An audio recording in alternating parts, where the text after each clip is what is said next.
1절 우시야 왕의 죽던 해에 내가 본즉 주께서 높이 들린 보좌에 앉으셨는데 그의 옷자락은 성전에 가득하였고 스랍들이 모시고 섰는데 각기 6 날개가 있어 그 둘러는 자기의 얼굴을 가리었고 그 둘러는 자기의 팔을 가리었고 그 둘러는 날며 서로 불러 이르되 거룩하다 거룩하다 거룩하다 만군의 여호와여 그의 영광이 온 땅에 충만하도다 하더라. 이같이 화답하는 자의 소리로 말미암아 문지방의 터가 요동하며 성전의 용기가 충만한지라. 그때 내가 말하되 바로다 나여 망하게 되었도다.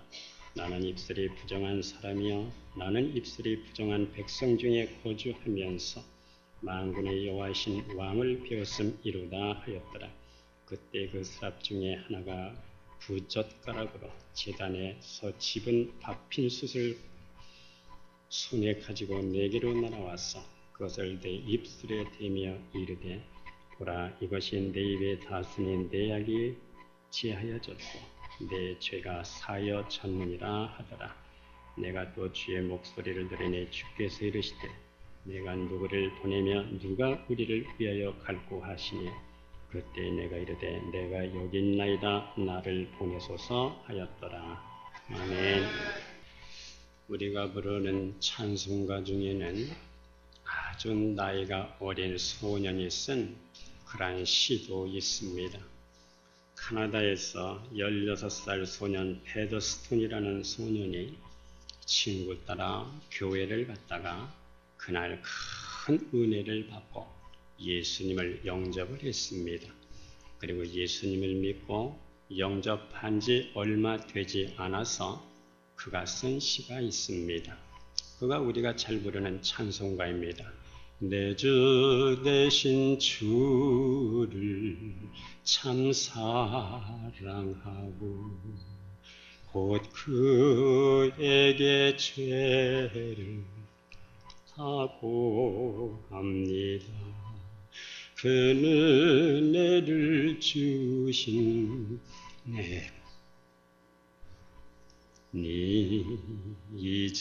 이전보다 더욱 사랑합니다. 이 시가 예수 믿은 지 얼마 되지도 않았는데 16살 소년이 쓴 시입니다. 이 페더스톤은 27살에 세상을 떠났습니다. 복음가수 생키는 이 찬송에 얽힌 얘기를 그의 책에서 이렇게 소개를 합니다. 한 유명한 여배우가 죽대가를 걷다가 어느 집에 현관문이 열려져 있는 것을 보게 됐습니다. 그 열린 틈으로 보니까 한 병든 소녀가 누워서 지나가는 사람들을 바라보고 있는 거예요. 그래서 이 여배우는 이 소녀가 불쌍한 생각이 들어서 뭔가 좀 위로해주고 싶은 마음이 들었습니다. 그래서 현관문을 열고 들어가 보니까 이 여자아이는 바로 불구자였습니다. 그런데 너무 얼굴이 밝고 너무 얼굴이 평안하고 환합니다. 그래서 물었습니다. 얘야, 네 얼굴은 너무나 밝고 환하고 그리고 아주 마음이 평안한 것 같구나. 무슨 좋은 일이라도 있니? 이 아이가 하는 말이 제가 예수님을 믿거든요. 이 여배우가 이 말에 신선한 충격을 받았습니다. 그리고 자신의 삶을 돌아보기를 시작했습니다. 자기는 인기가 떨어질까 봐 배우로 살면서 늘 마음이 불안하고 초조했었는데 돈도 많이 벌었었는데 늘 초조하고 불안한 마음으로 살고 있는데 이 아이는 어쩌면 이렇게도 얼굴이 환하고 마음이 환하고 이렇게 밝게 살까? 그래서 그는 예수님께 대해서 깊은 생각을 하게 됐습니다. 그리고 그녀도 얼마 되지 않아서 이 여배우는 예수님을 믿게 됐습니다. 어느 날 그는 나는 배우로서의 직업으로서는 하나님이 원하시는 삶을 살아갈 수가 없겠구나 하는 판단을 하고 지금까지 인기에 편승해서 살았지만은 이제부터는 내 인생을 하나님을 위해서 살겠습니다 하는 그러한 다짐을 하게 됩니다. 그래서 그의 아버지 매니저에게 배우 생활을 접겠다고 했더니 집안이 발칵 뒤집혔습니다. 잡혀있는 마지막 공연을 하고 있는 날, 이 공연 계획에 없던 상황이 벌어졌습니다. 그는 그 자리에서 바로 이 찬송을 불렀습니다. 내 주 대신 주를 참 사랑하고 곧 그에게 죄를 다 고합니다. 그는 은혜를 주 내 예수시니 이전보다 더욱 사랑합니다. 내 평생에 힘쓸 그 큰 의무는 주 예수의 덕을 늘 기림이라. 숨질 때까지 내 할 말씀은 찬양대 이전보다 더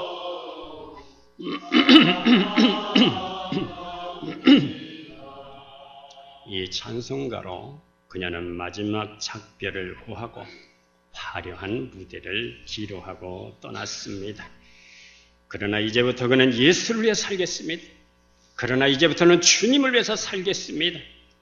그녀의 영향력으로 아버지가 예수를 믿게 되고, 그리고 그의 가족들이 예수를 믿게 되고, 그리고 많은 사람들이 그녀를 통해서 은혜를 받고 예수를 믿게 됐습니다. 오늘 이 찬송가에는 우리에게 던지는 질문이 있습니다. 그는 은혜를 주신 내 예수시니 이전보다 더욱 사랑합니다. 성도 여러분, 이전보다 더욱 예수님을 더 사랑하십니까? 예수님과 더 친밀하게 지내고 있습니까? 시간이 갈수록 예수님과 더 가까이 동행하는 삶을 살고 있습니까? 이 찬송가에는 우리에게 던지는 질문이 들어있습니다. 오늘 본문은 하나님을 믿는 선지자였지만 지금까지는 다르게 하나님과 얼굴을 대면하고 있습니다. 그는 하나님을 경험하고 하나님을 만난 이후에 이전보다 더욱더 하나님을 경외하고 신뢰하고 순종하고 사명자로 살아가는 그의 모습을 우리가 보게 됩니다. 바로 그가 이사야 선지자입니다. 이사야가 하나님을 만나게 된 시기는 우시야 왕이 1절에 보면 죽던 해였습니다. 우시야 왕은 이스라엘에게 아주 훌륭한 왕이었어요. 50년간 나라를 통치하면서 아주 나라가 평안했습니다. 그런데 우시야 왕이 죽으면서 주변 국가의 세력이 더 강대해지는 겁니다. 유대 백성들은 불안해지기 시작했습니다. 거기에다 이사야 선지자도 개인적인 문제가 걸려있기도 했습니다. 우시야 왕은 이사야의 사촌입니다. 그래서 이사야는 왕족이고 귀족입니다. 그런데 이제 우시야가 죽으니까 이사야에게 소위 말하는 정치적인 배경이 다 끊어지게 됩니다. 그리고 이사야에게 민족적으로나 개인적으로나 위기가 찾아오게 됩니다. 사람이 잘 나갈 때 하나님을 찾는 사람 그렇게 많지 않습니다. 어떤 사람은 가족을 잃고, 어떤 사람은 그동안 의지했던 재물을 날리고, 어떤 사람은 건강을 잃고서 하나님을 찾고 만나게 됩니다. 이사야도 우시야 왕이 죽고 이 정치적인 배경이 다 끊어진 다음에 성전에 들어가서 하나님을 갈망하고 하나님을 찾다가 하나님을 만나게 된 것입니다. 이사야 선지자가 성전에 들어가 보니 전에 없던 하나님의 영광이 가득 차 있는 것을 경험하게 됩니다. 전에 우시야 왕이 살아 있었을 때 성전에 안 들어간 것은 아닙니다. 그때도 성전에 들어갔습니다. 그때도 성전에 들어갔지만 하나님의 영광은 볼 수가 없었습니다. 이제 그가 의지하던 모든 정치적인 배경이 끊어지고 절망하는 마음으로 하나님의 성전에 들어가 하나님을 갈망하고 하나님을 찾다가 하나님을 경험하게 된 것입니다. 그리고 비로소 성전에 하나님의 영광이 가득한 것을 그가 경험하게 되는 것입니다. 우리는 일말에 믿는 데가 있으면은 교회는 나옵니다마는 그렇게 갈망이 크지 않습니다. 그런데 믿는 모든 것들이 끊어지고 이제 하나님이 만나주지 않으면 해결할 길이 없다 하는 이러한 상황 속에서 우리가 하나님을 향해서 갈망하고 갈구하고 그리고 기도할 때에 하나님은 우리를 만나 주시는 것입니다. 1절에 보면은 주께서 높이 들린 보좌에 앉으신 것을 주님이 보여주셨습니다. 하나님의 초월성을 보여주셨습니다. 그의 영광이 온 땅에 가득한 것을 보여주셨습니다. 이렇게 큰 영광을 보는 순간 이사야는 자기를 보게 됩니다. 화로다 나여 망하게 되었도다. 하나님을 믿긴 믿지만은 멀리 떨어져 있었을 때는 의롭고 깨끗한 줄 알았더니 하나님의 영광 앞에서 너무나 부끄럽고 비참한 자기를 보게 됩니다. 어두울 때는 잘 보이지 않던 것이 빛이 들어오니까 모든 것들이 정확하고 분명하게 그리고 드러나는 것처럼 하나님의 영광 앞에서 이사야는 말할 수 없는 비참한 자기를 보게 됩니다. 나는 입술이 부정한 사람이다. 입술은 말을 의미합니다. 말이 속에 있으면 생각이 되는 것이고 말이 입을 통해서 나오면 언어가 되는 것이고 내 속에 있는 말이 움직이면 행동이 되는 것입니다. 그러므로 입술이 부정하다는 의미는 나의 생각이나 말이나 행동이 모두가 부정하다는 뜻입니다. 그리고 입술이 부정한 백성 중에 거했다는 의미는 하나님을 만나고 보니까 나는 선지자지만 저들보다 더 나은 것이 아무것도 없고 저 백성들과 같은 무리 중에 하나로구나. 이것을 깨닫게 되었다 하는 의미입니다. 김충군이라는 교수가 책을 하나 냈습니다. 제목은 Why me? 왜 하필 나입니까? 그런 자기 간증을 냈어요. 그는 불과 단돈 200불을 가지고 가방 3개를 들고 청운의 꿈을 안고 미국으로 날아갔습니다. 미국에서 정치학을 전공하고 박사학위를 받고 108대 1의 경쟁을 물리치고 유명한 사립대학 페퍼다인 대학교 조교수로 그리고 시작이 됩니다. 4년 만에 그 대학에서 최우수 교수로 선정이 됐습니다. 그는 아내와 아이들 탄탄대로를 걷는 이 기쁨이 이만저만이 아니었습니다. 그런데 어느 날부터 피곤함이 아주 많이 느껴져서 병원에 가봤더니 담석증이라는 겁니다. 그래서 담석증 수술을 받기로 날짜를 잡았습니다. 이제 병원에 입원해서 수술 전에 다시 한번 정밀 검사를 하는 과정에서 검사 결과가 나왔는데 의사가 하는 말이 당신은 간이 너무 나빠져서 수술을 할 수가 없다는 겁니다. 치료 불가라는 겁니다. 간이 2배로 커져서 악성 간 경화로 이 수술도 할 수 없고 당신은 1년 안에 이제 죽게 된다는 겁니다. 당신 몸 안에는 1%의 에너지가 없다는 겁니다. 당신이 지금까지 살아있는 것도 기적이라는 겁니다. 당신의 간은 이미 회복될 수 있는 단계를 이미 많이 넘어섰다는 겁니다. 당신 같은 컨디션에 있는 사람을 지금까지 본 적이 없다는 겁니다. 당신 같은 경우는 기적 외에는 나을 수가 없습니다. 그러니 집에 돌아가셔서 먹고 싶은 것이 있으면 실컷 잡수시기를 바랍니다. 이 쇼킹한 뉴스에 기가 막혔습니다. 아내가 흐느끼는 우는 소리가 더욱 가슴을 저미게 만듭니다. 이 얼마나 억울한가. 얼마나 이 비통한가. 이 억울하고 이 비통하면 하나님은 왜 나입니까? Why me? 왜 하필 나입니까? 이 세상에는 죽어야 될 사람도 많고 이제 출세해서 교수로 살만한데 지금까지 한 일도 많고 앞으로 해야 될 일도 많은데 Why me? 왜 하필 나입니까? 왜 내가 죽어야 됩니까? 병원 시체실에서 시체를 닦으며 아르바이트를 하면서 공부를 했는데 이제 살만하니까 내가 죽어야 됩니까? 왜 내가 죽어야 됩니까? 그리고 또 한 가지 질문을 했습니다. 하나님이 고쳐주시면 살 수 있는 겁니까? 하나님 앞에 물어보기로 했습니다. 그래 하나님이 대답하시고 응답하실 때까지 물고 늘어지기로 했습니다. 그래서 LA에서 2시간 반 정도 달려서 높은 산 꼭대기에 있는 오두막집 하나를 빌려서 무릎을 꿇고 기도하기를 시작했습니다. 울부짖으며 기도하다가 힘이 빠져서 더 이상 목소리가 나오지 않을 때까지 기도를 하고 조금이라도 목소리가 나오면 또 울부짖고 기도를 드렸습니다. 그런데 참 신기한 것은 영어로 기도하면 하나님이 영어로 응답하시고 한국어로 기도하면 하나님이 한국어로 응답을 해 주시더라는 겁니다. 하나님이 이렇게 응답을 하십니다. 내 피 속에 있는 독소 때문에 내가 죽어가는 것은 사실이지만은 내 영혼 속에 있는 독소 때문에 네 영혼이 죽어간다는 이 사실은 왜 알지 못하고 있느냐? 주님의 음성이 들리는데 하나님 앞에서 회칠한 무덤 같은 자기를 발견하게 됩니다.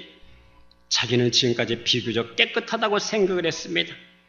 대학 시절 기독학생회에서 동아리 훈련도 했고 대학 4년 동안 내내 공부도 잘해서 특대생으로 졸업도 했고 졸업 때는 총장상도 받았습니다. 교회에서 교사도 했고 찬양자도 했고 청년회장도 열심으로 봉사를 했습니다. 봉사도 많이 했고 활동도 많이 했습니다. 그는 또 공부벌레여서 책상에 들어붙어 앉으면 78시간을 움직이지 않고 공부해내는 그런 공부벌레였습니다. 그런데 하나님께서 자기의 내면 세계를 보여주시는데 죄인 중에 괴수라고 하는 말은 바울을 가리켜 한 말이 아니라 바로 내 자신을 가리켜 한 말씀이라는 것을 깨닫게 됐습니다. 하나님이 내면 세계에 빛을 비춰주시는데 미움, 증오, 욕심, 우월감, 자기중심, 이기적인 태도, 불평, 불만, 헌담 너무나 추악한 그러한 죄인이었습니다. 그래서 그가 하나님이 보여주시는 대로 노트에 기록을 해봤습니다. 그랬더니 약 52페이지에 달하는 죄목이 나오는 겁니다. 그래서 하나님이 보여주신 대로 죄목을 보면서 하나하나를 보면서 회개하고 또 회개를 했습니다. 만나서 풀어야 할 사람들에게는 만나서 풀었습니다. 그리고 2년 만에 병원에 갔더니 의사가 놀라면서 의사가 아니 당신은 벌써 죽어야 될 사람인데 이렇게 건강하게 살아서 돌아다니는 이 비결이 무엇이냐 하는 겁니다. 물론 그가 식이요법도 했지만은 그가 치유된 것은 하나님의 초자연적인 능력이었습니다. 하늘의 불을 받았습니다. 이제 그는 남은 인생을 오직 복음을 위해서 살고 있습니다. 하나님을 만난 자의 인생은 목적도 달라지고 의미도 달라지고 생각도 가치관도 세계관도 인간관계도 달라지게 되는 것입니다. 이사야가 성전에서 하나님의 영광 앞에 엎드려진 이 모습을 보고 화로다 나여 망하게 되었도다. 자기 자신을 향한 이러한 참회 후에 하나님은 은총을 베풀어 주셨습니다. 전사가 제단에 숯불을 가졌다가 그의 입에 댑니다. 오늘 이 본문의 숯불은 원문상으로는 제단의 제물에 다 탄 다음에 벌겋게 달아오른 그러한 돌입니다. 이 돌로 이사야의 입을 찢었습니다. 사람들은 자기 속에 있는 부패와 절망을 입술로 다 쏟아냅니다. 그 입술로 표현된 이 죄악성이야말로 그 사람의 정체성을 나타내기에 부족함이 없습니다. 그래서 로마서에서는 목구멍은 열린 무덤이라고 말합니다. 이사야의 입이 성별이 되었을 때 그에게 말씀하십니다. 이제 내 악이 제하여졌고 네 죄가 사하여졌느니라. 이제 그가 새로운 영적 체험을 하고 새로운 자유를 얻게 됩니다. 새로운 존재 혁명이 일어나게 됩니다. 누구든지 그리스도 안에 있으면 새로운 피조물이라. 이전 것은 지나갔으니 보라 새 것이 되었도다. 이 말씀은 새롭게 예수 믿고 하나님 앞에 돌아온 사람들에게도 해당되는 말씀이지만은 오늘 우리는 새로운 피조물 이전 것은 지나갔으니 보라 새 것이 되었도다. 이 고백이 날마다 우리 이 집에서 터져나와야 될 줄로 믿습니다. 새로운 피조물로 우리가 이 땅을 살아가야 되는 것입니다. 하나님의 나라는 거룩해야 쓰임을 받을 수가 있습니다. 하나님은 내가 거룩하니 너희도 거룩하라고 말씀하십니다. 거룩은 구별이고 분리고 성별이고 하나님의 존재 방식입니다. 거룩하고 구별되고 성별되어야 하나님이 쓰시는 것입니다. 우리 찬송가 잘 부르지요. 주님의 마음 본받아 살면서 그 거룩하심 나도 이루리. 구별되고 성별되고 거룩해져야 하나님이 쓰시는 존재가 됩니다. 이렇게 구별되고 성별되는 순간 하나님의 음성이 들립니다. 8절에 보니까 내가 누구를 보내며 누가 우리를 위하여 갈고, 이제 성별된 이 사회는 주여 내가 여기 있습니다. 나를 보내주십시오. 누가 내가 필요한 존재라는 것을 깨닫게 되는 것입니까? 그것은 하나님을 만나고 하나님을 경험하고 하나님의 다루심을 경험한 자가 내가 하나님 나라에 필요한 존재라는 것을 깨닫게 되는 것입니다. 욥처럼 내가 죽게 대하여 귀로만 듣기만 하였사오나 이제는 눈으로 주를 배움나이다. 욥은 하나님을 경외한 사람입니다. 그러나 지금까지 욥은 하나님께 대해서 귀로만 들었던 사람입니다. 이제 그가 하나님을 만나고 눈으로 하나님을 보았습니다. 하나님을 피부로 경험하고 하나님의 다루심을 통과했습니다. 전에 죽게 대해서 귀로만 듣던 것과 이제 하나님을 만난 후의 삶이 같을 수가 없습니다. 사람이 같을 수가 없고 생각이 같을 수가 없고 하나님을 대하는 예배의 태도가 같을 수가 없고 기도의 태도가 같을 수가 없고 예배의 태도가 같을 수가 없고 하나님 앞에 찬송을 부르는 이 정서가 같을 수가 없습니다. 언젠가 우리 교회에 오신 목사님께서 자기는 교회 참 열심히 다녔다고 그래요. 열심히 다녔지만 하나님을 만난 경험이 없습니다. 그가 하나님을 만나고 그리고 교회에 다니는 사람들에게 하는 말이, 물론 교회 밖에서도 전도를 해야 되겠지만 교회에 나오는 사람들도 전도해야 된다고 그랬어요. 왜? 교회는 나오지만 자기처럼 예수를 안 믿는 사람이 너무 많더라 하는 겁니다. 그래서 교회에 나온 사람까지도 예수를 전해야 된다고 그의 자기 경험을 얘기를 했습니다. 성경에는 하나님의 다루심을 통과한 사람들이 나오고 있습니다. 아브라함은 독자 이삭을 번제물로 바치라는 하나님의 음성을 듣고 사흘 동안 모리아 산을 올라갑니다. 아들을 앞세우고 뒤를 따라가는 아버지의 마음이 어떠하겠습니까? 성경에 나와 있지 아니하지만 막 울며 걸어갔을 겁니다. 이삭의 아버지에게 아버지 불과나무는 있는데 잡을 양은 어디에 있습니까? 이 말을 들은 아브라함은 가슴이 미어졌을 겁니다. 아브라함이 하나님의 다루심을 통과했기 때문에 믿음의 조상이 된 것입니다. 하나님의 다루심은 인간의 상식의 수준이 아닙니다. 내 아들 잡아서 독자 아들 외아들 잡아서 바쳐, 이게 어디 상식입니까? 이게 어디 인간의 수준입니까? 이건 하나님의 수준입니다.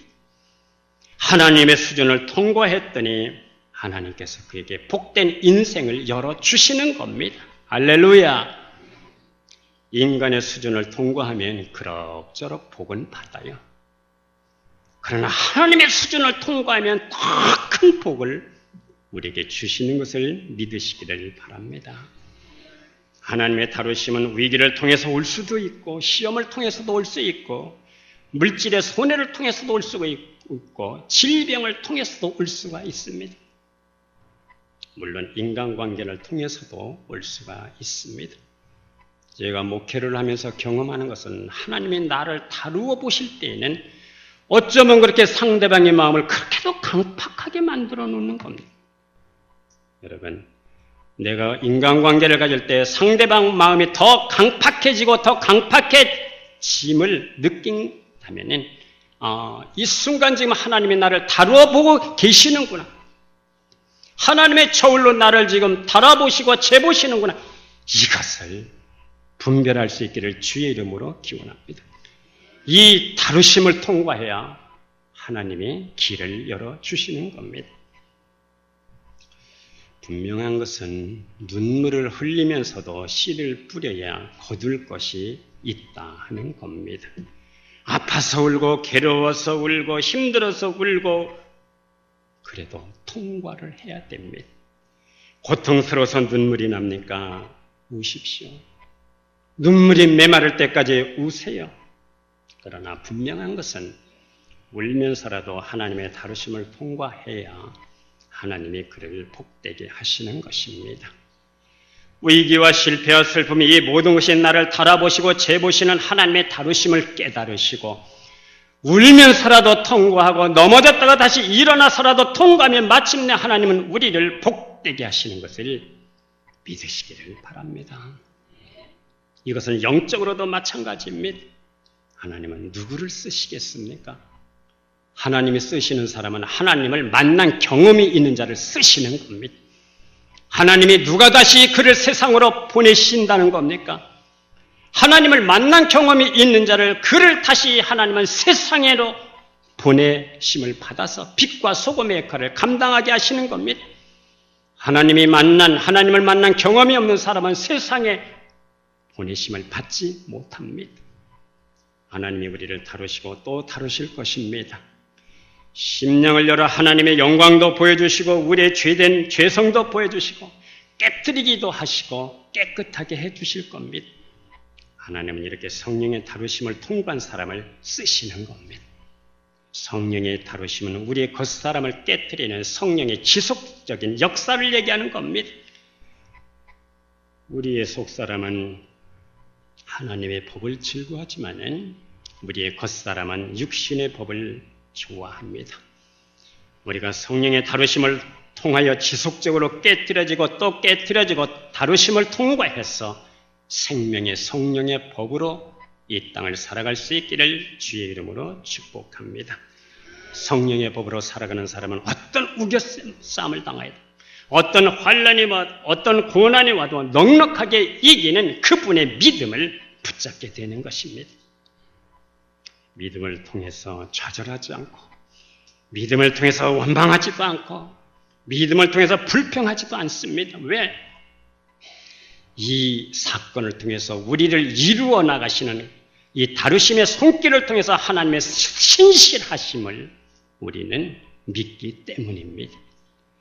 그래서 성령의 인도하심에 민첩한 사람이 되고 성령에 매어 살아가는 사람이 되고 하나님의 영의 인도함을 받는 사람으로 살아갈 수가 있습니다. 베드로가 십자가에 거꾸로 못이 박히면서도 불평 한마디 없이 그 길로 기꺼이 간 것은 그가 겉사람에 깨어졌기 때문입니다.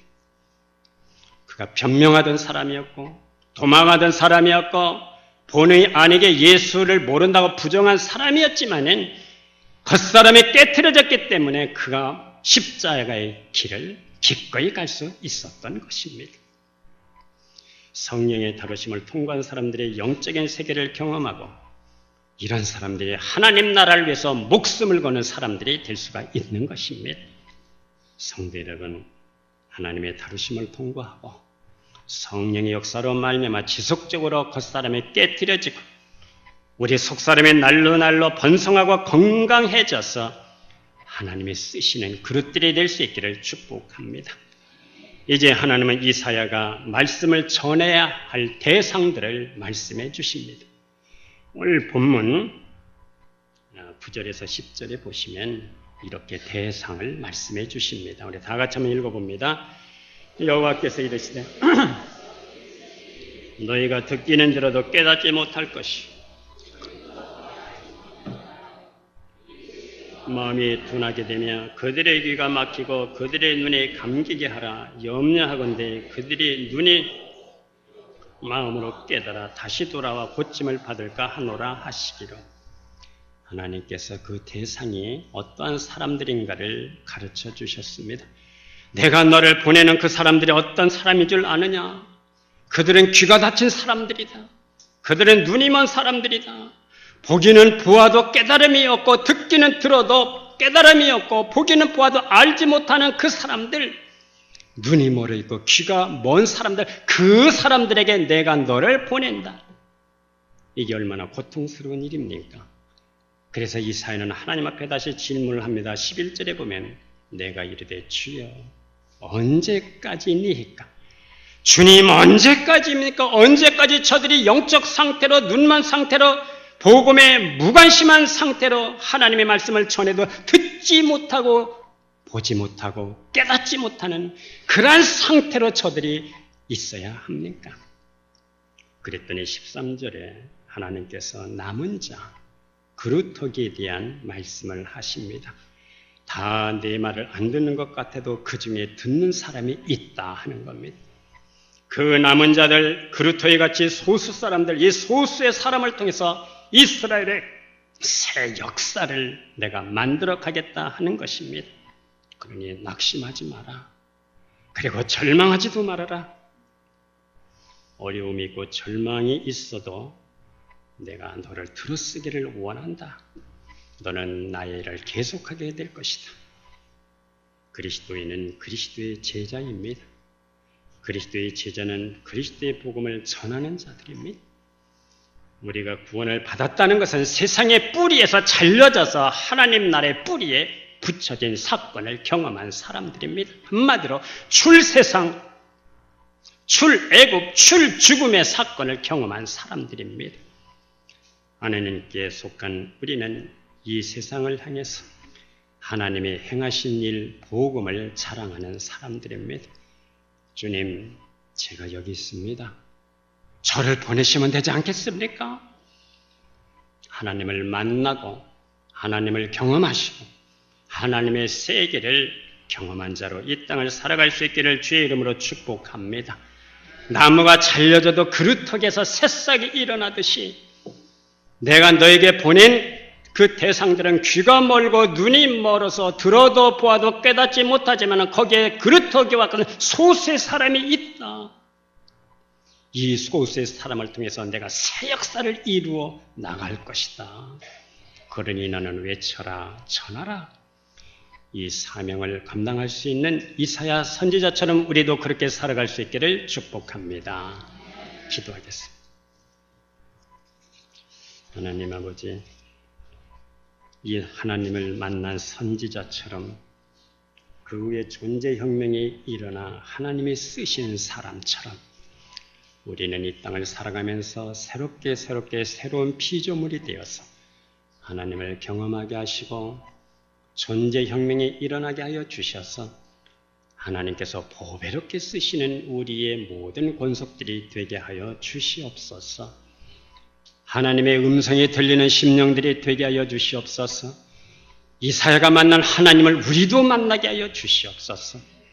하나님을 경험하게 하시고 주께서 우리에게 이 땅에서 부여주신 의미와 목적과 가치가 무엇인지 깨닫게 하여 주셔서 그 길로 이 땅을 살아갈 수 있도록 역사하여 주시옵소서. 예수님의 이름으로 기도드리옵나이다. 아멘.